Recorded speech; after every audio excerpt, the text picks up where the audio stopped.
That is a perfect introduction because that is what I have come here to talk to you about today. Just bear with me whilst I find my slides.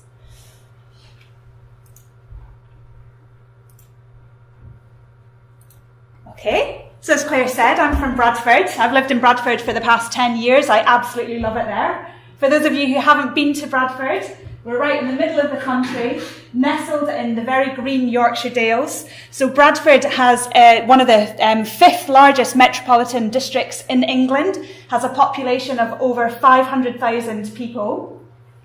The background and the heritage of Bradford is that it's a very industrial city. It used to be one of the wealthiest cities in the UK, and it made a lot of its money from textile mills, and subsequently has fallen on harder times. But I always start my talks very positively because it is such a wonderful place to live and work. I just meant to say, I don't know if someone's keeping an eye on time for me. Could somebody keep an eye so that I don't go over my allotted 15 minutes? What is your allotted time, Rosie? Circa 15 minutes, I believe. Okay. So a couple of really interesting features about Bradford. We are a very multicultural city. So actually, in the most recent census, 64% of the city recognise themselves as being white British. We are also a very, very young city, so we have one of the highest birth rates in the country. And you can see a picture here. This was taken at one of our family engagement events, and you can see the real diversity and community atmosphere that is really symbolic of Bradford. However, as I mentioned, Bradford has fallen on hard times.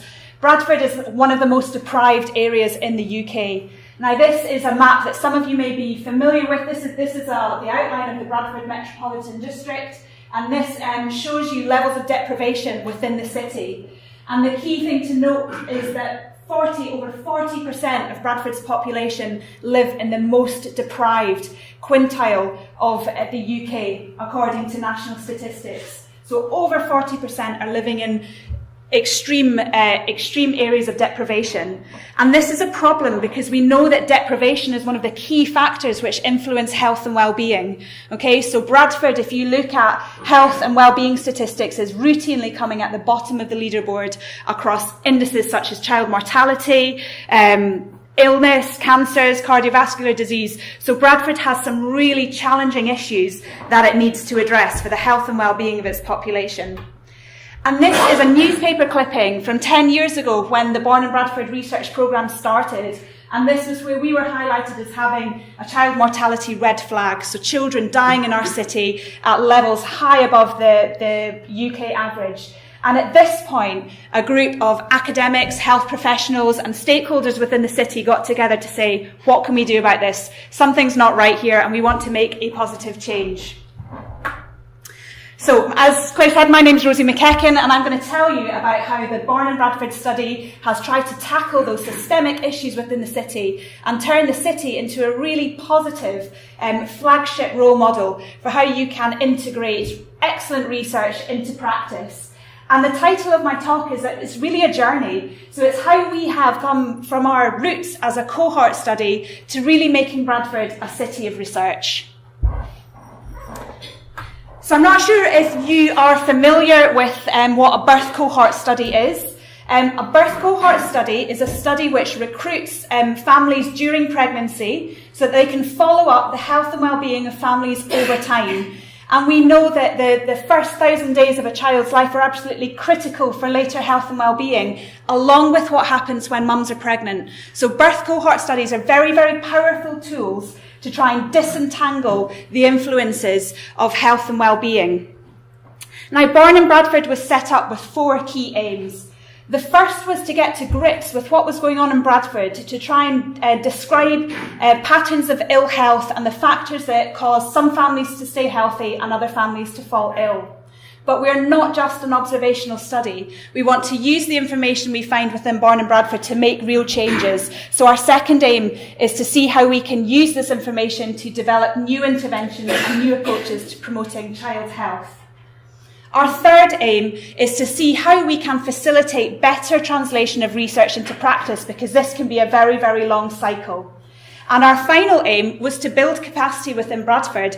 Bradford is such an amazing city. It's one of the jewels in the crown of Yorkshire, but it gets a very bad press. And through the study and others, we have erected the Bradford Institute for Health Research, which is based within the grounds of the Bradford Royal Infirmary. And we now have a bespoke research institute that employs over 100 researchers that attract international grant income. So it's an absolutely massive jewel in the crown for Bradford.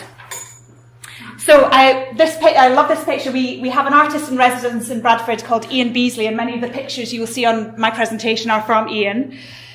So our birth cohort study is relatively large as they go. It's one of the largest in the UK. We recruited between 2007 and 2011 over 12,500 mums when they were attending a routine antenatal appointment at our hospital. And those mums had over 13,500 children. And that forms the basis of our core Born in Bradford cohort. We also tried to recruit as many dads as we could, and we weren't as successful as recruiting dads. We recruited around 4,000 dads, and that was mainly because dads didn't seem to come to the antenatal appointments with their mums. But I really love this picture of this guy who looks a bit shocked at having a couple of very, very newly born twins there. That picture was taken just hours after they were born. All of our children are older now, so all of our children are in primary schools, mainly across Bradford. We have about 80% of our cohort are in primary schools, still within the Bradford district area. And these are pictures of kids taken on their first day at school, aged 4. But again, that facilitated a change for us, because whereas before we'd been working mainly with our health partners, now all of our children are in school, we started to think about, right, well, how can our study start to help the education sector, and how can we start to work with our education lists? And one of our final pictures of our cohort, this is Ibrahim, so this is our oldest child, and Ibrahim has just turned 11 years old. So we really do feel that we're growing up in Born in Bradford.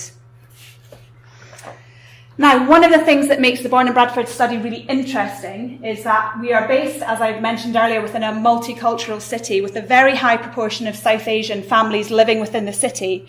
And our South Asian population are also tend to be younger than the white British population in Bradford, which means that there's more women of childbearing age. So in our maternity unit, the main maternity unit, it is about a 50-50 split, or it was at the time, of women coming in who are white British versus South Asian. And so you can see here we've got about 45% of our sample identify as being of Pakistani origin.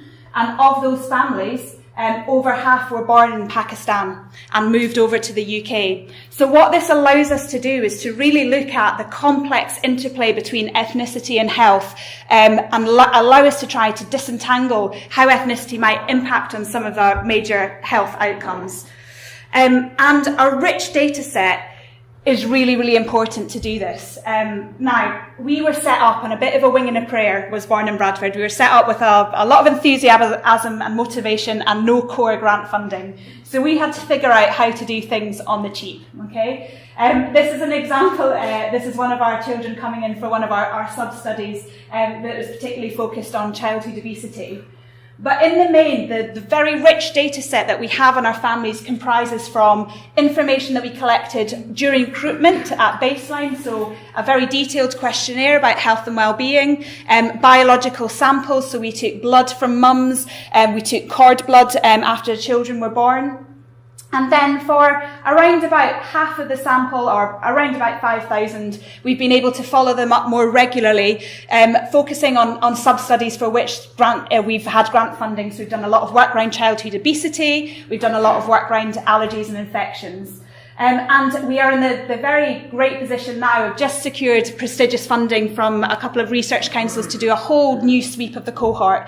So this is the first time that we have gone back to try and re-recruit all 12,500 families.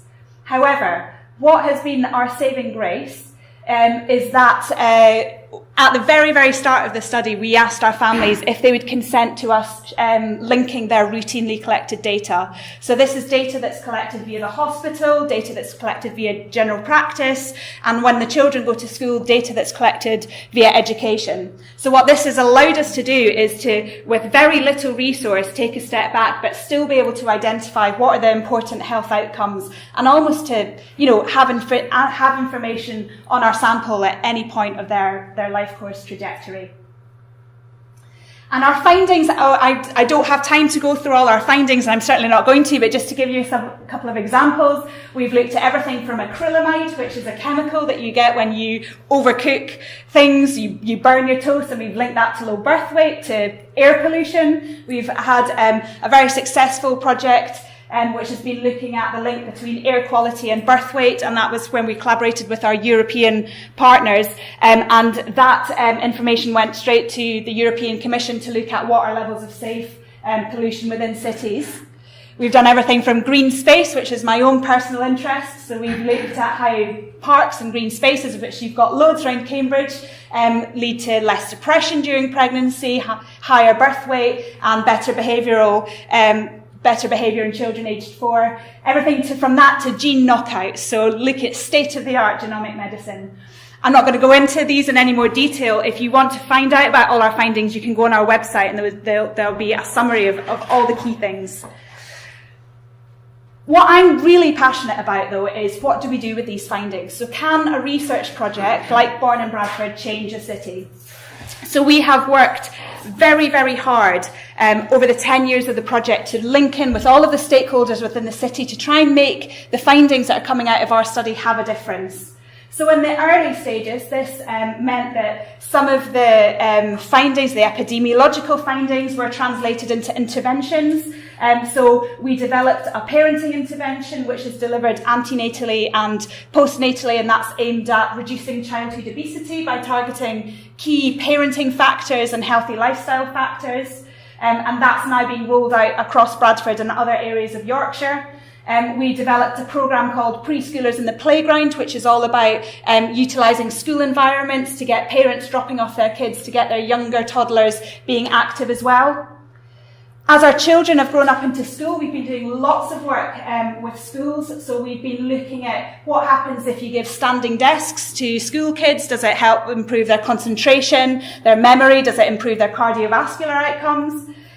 But one of the key pieces of work we've been doing is looking at what happens when you introduce whole-scale school testing to try and identify issues regarding cognitive development and well-being. So at the moment, we're doing a study where we're going into 90 schools across Bradford and doing assessments of cognitive development and well-being on over 20,000 children. And the idea is that we show that information to the teachers, they get the class assessments back in real time, and they can use that information to try and identify children who might be at risk of later developmental disorder or problems so that they can try and intervene early on. So, for example, here are a group of children who are getting special coaching using a robotic arm on their handwriting because they've been identified to have poor fine motor skills.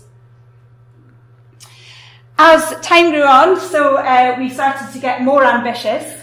This is a project that I'm particularly proud of. This is the Better Start Bradford programme. So this is a £50 million investment into 3 of the most deprived wards in Bradford that is led by a community-led organisation called Bradford Trident. Now, Born in Bradford collaborated with Bradford Trident and the local authority to write this bid, which is all about implementing evidence-based interventions targeted at pregnant women and children aged 0 to 3 to improve outcomes such as social and emotional well-being, nutrition, and obesity. So this is a real example of research into practice. So as part of this big project, Born in Bradford are hosting the Innovation Hub.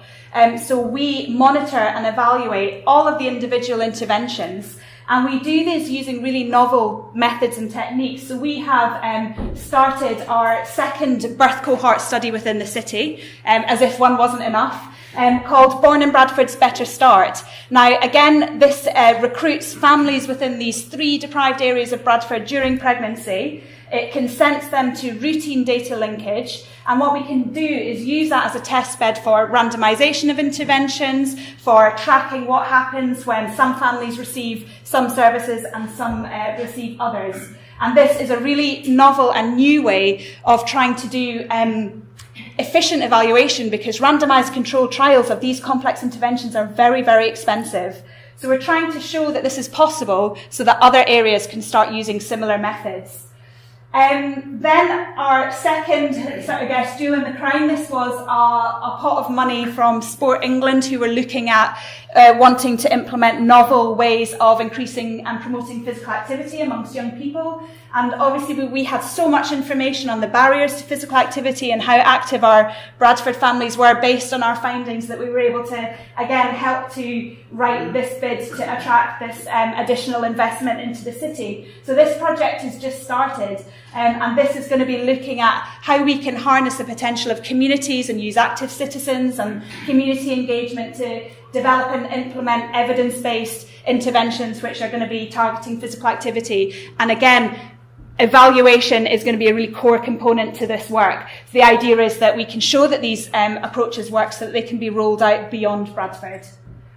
And then finally, just to sort of put all the three bits of the triangle, Bradford has recently been announced as one of the recipients of a government Department for Education funded initiative called the Opportunity Area. This is about trying to boost social mobility, and we were able to, because we've worked a lot on our networks within the city, take advantage of this investment coming in to say, okay, well, this is how we think you should spend the money. So from this investment, we'll be setting up a centre for applied research, and we'll be building on our whole schools system for testing to try and implement interventions in educational settings. So this could be anything from making sure that the children we know don't have spectacles when their vision is poor, have the spectacles that they need, to how we identify children who might be showing early signs of autism or other neurodevelopmental disorders. So this is a really, really exciting time for us. I would say that Born in Bradford is not possible without the enthusiasm, motivation and commitment of all of our stakeholders within the city. So engagement for us has been a really core part of what we have tried to do over the years. This is an example of the team at the Bradford Media Museum, which is one of our national museums in the city, and this is where we were holding our engagement event for all of the families who are involved within the study. We take it very seriously. We work very closely with our parent governors. So this is a picture of our parent governors group who meet with us regularly. So every key decision that we have to make about the study goes to this group first. They help talk to us about, is it acceptable? Do we think the parents are going to like these new measures that you want to ask them? What would make a really big difference to us and our families? And what we're moving to now is a way of actually getting research priorities set from families rather than from research councils. So over the next few years, we'll be looking at how we can use various different methods using techniques of citizen science, technology, and just going out and talking to people to start getting research priorities from our communities. We do similar event and workshops with our stakeholders, so with our health professionals, with our educationalists, with the local authority. So we try to be as visible as we possibly can within the city to try and ease that, getting the research out into practice and getting everybody up for the idea that things need to be evaluated and monitored. This is an example of some of the community events we do. So on one of the rare occasions that it was actually sunny in Bradford, we got ourselves and our big research bus that you can see here down into City Park in the centre of the city, just to hold engagement events with families. So here we've got one of our members of staff just, really simple activities like how much sugar is in a can of Coke. And it's those types of things that I think has helped build trust in the city of Bradford with us. And we have what we like to call the taxi driver test for when people come to Bradford. So if you come to Bradford and you get in a taxi and you say, have you heard about the Born in Bradford study? Then we know we've done our job. And we usually have about an 80% success rate with that. I love this photo. So this is another method that we use just to engage with everybody about our study. We have our artist in residence, Ian Beasley, who is a photographer, and he comes to sort of do photo documentaries for us regularly.